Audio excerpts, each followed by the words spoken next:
Okay, we're back for another day of praying the nations. Today we're going to the continent of Asia, and particularly the country of India.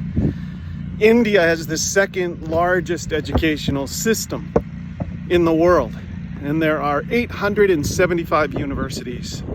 And that's up from 270 universities when we ran our School of University Ministries and Missions in Delhi, India in 2004.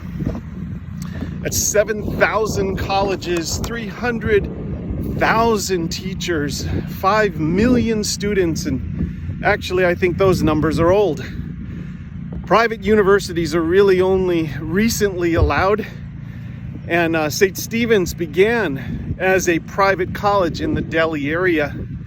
It was established in 1881 by the Cambridge Mission to Delhi. And their major aim of the foundation of that college was in response to the British Indian government's policy of promoting English education in India. More importantly, the Christian Brotherhood's Society for the Propagation of the Gospel sought to extend the gospel message into Indian society. Today, St. Stephen's is ranked 4th in India, 2nd among the art schools, and 3rd among the science colleges. The motto of St. Stephen's is Ad Dei Gloriam, which is to the glory of God. We led our 12-week School of University Ministries in Delhi, India in 2004 with 24 YWAM Youth with a Mission missionaries from 9 different countries all over the world. And we have in that curriculum, part of that curriculum is to study the history of universities and the role of those universities in the task of making disciples of nations. So as we prayer walked St. Stephen's College campus in Delhi, India in 2004, we made it a point to be asking God, what's your purpose for this institution? St. Stephen's, the saint, was adopted as the patron saint of Delhi by the Anglican Church after Christian converts there were stoned to death during the 1857 uprising. They were the first Christian martyrs in North India. So as of October 6th of 2017, the list of private universities says there's 282 universities in the Indian system. That was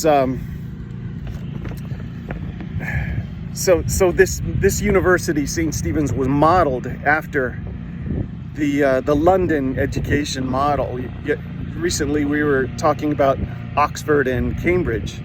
This university was planted as a result of that Cambridge and Oxford model.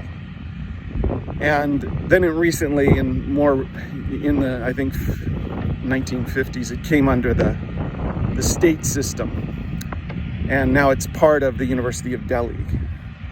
The private university system really is important to the future of India, and I'm so glad that since we ran the school there and we prayed about God digging new wells of fresh water for the nation of India and for the world, that God has answered that prayer. There are private universities there. The question is, does the Christian church embrace colleges and universities, particularly private colleges, for the purpose of propagating the gospel? Is that still the purpose? In modern times, John Dewey had something to do with secularizing the university. He was an atheist, outspoken atheist, who spoke against religion and said that we should turn from the myths of religion in order to be saved as a society, and that college really only has a singular purpose, and that is to train citizens for their activity within society. Well, certainly it's that, but that's a secularized idea. As Christians, we need to be trained not only as witnesses of the gospel for our reconciliation with God and holistic healing of our life and our relationships, but also for our engagement with the world and to be citizens of the world, of these nations.